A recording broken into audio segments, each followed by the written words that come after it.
여러분, 안녕하십니까? 여디디아와 함께하는 하늘 은하수 라디오에 오신 모든 분들을 진심으로 환영합니다. 오늘은 지상의 황폐라는 제목으로 이야기를 나누어 보겠습니다. 여디디아님, 우리가 흔히 종말이나 그 예수님이 다시 오실 때를 생각하면 막 엄청난 재난 같은 물리적인 파괴를 먼저 떠올리잖아요. 네, 맞아요. 보통은 온 세상이 불바다가 된다거나 건물이 다 무너지는 그런 스펙터클한 장면들을 생각하시죠.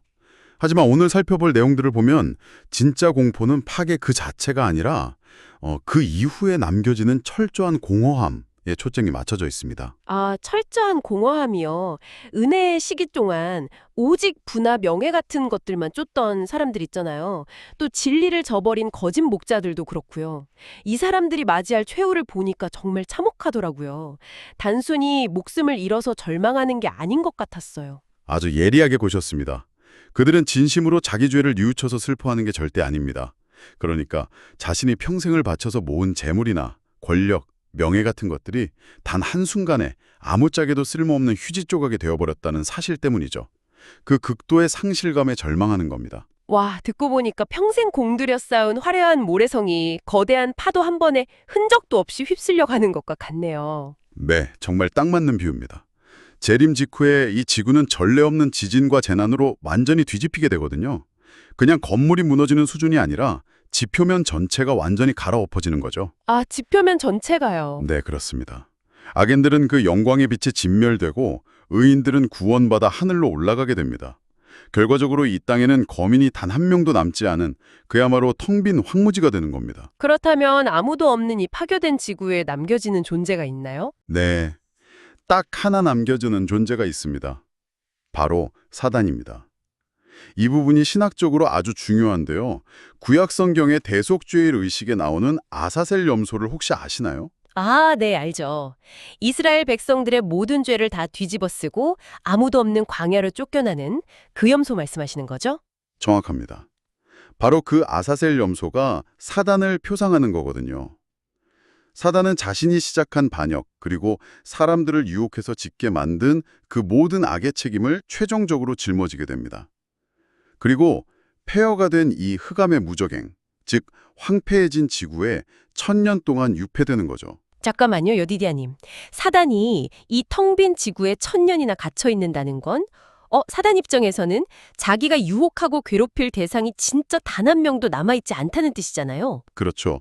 조종할 장난감이 영명인 세상에 덩그러니 남겨진 겁니다. 지난 6000년 동안 사단은 사람들을 속이고 파괴하면서 자기 존재감을 과시해왔잖아요. 네, 쉴 새 없이 사람들을 기만하고 무너뜨렸죠. 그런데 이제는 외부로 향하던 그 악의를 표출할 대상이 아예 없는 겁니다. 아무것도 할 수 없는 그 철저한 무력감과 고립 속에서 자기가 망쳐놓은 이 세상의 끔찍한 결과물들을 홀로 대면해야 하는 거예요. 엄청난 공포와 심리적 고통에 빠지게 되는 거죠. 와, 타인을 파괴하던 자가 완벽한 고립 속에서 스스로를 갉아먹게 되다니 정말 심리적으로 가장 치밀하고 끔찍한 형벌이네요. 그런데 사단이 이렇게 지구에 갇혀서 고통받는 동안 하늘에서는 대체 무슨 일이 일어나는 건가요? 구원받은 성도들은 하늘에서 그저 안식만 누리는 것인가요? 아, 절대 그렇지 않습니다. 성도들이 하늘에서 그냥 편하게 쉬기만 하는 게 아니거든요. 성경을 보면 구원받은 성도들이 1000년 동안 왕과 제사장이 되어서 심판하는 권세를 갖게 된다고 나옵니다. 심판이요. 하나님이 전지전능하시니까 알아서 판결을 딱 내리시면 끝나는 거 아닌가요? 왜 굳이 인간들이 과거의 기록들을 펼쳐보면서 심판에 참여하는 거죠? 그게 바로 하나님의 놀라운 사랑과 공의의 방식입니다. 이 심편은 단순히 누군가를 정죄하고 벌 주기 위한 일방적인 과정이 아니거든요. 일종의 우주적인 정보 공개이자 투명성을 확보하는 시간이라고 볼 수 있습니다. 아, 그러니까 재판의 판결문이나 증거자료 같은 걸 우주 거민들에게 투명하게 열람하고 검토하게 해준다는 뜻이군요. 네, 맞습니다. 성도들이 하나님의 율법, 그러니까 우주의 최고 법전을 기준으로 악인들과 타락한 천사들의 행위를 아주 면밀히 조사하는 겁니다.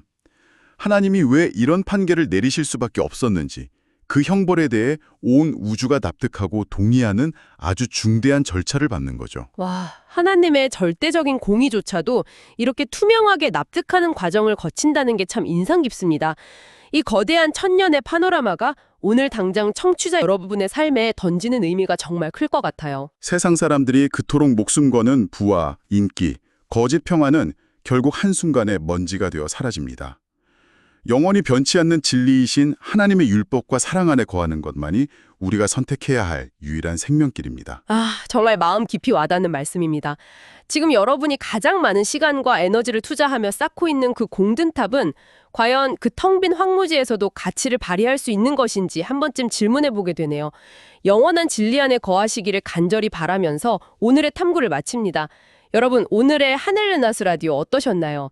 매일매일 저녁 9시에 더 다양하고 흥미로운 주제로 여러분들을 찾아오도록 하겠습니다. 구독과 좋아요, 알림 설정은 저에게 큰 힘이 됩니다. 내일 다시 만나요. 안녕!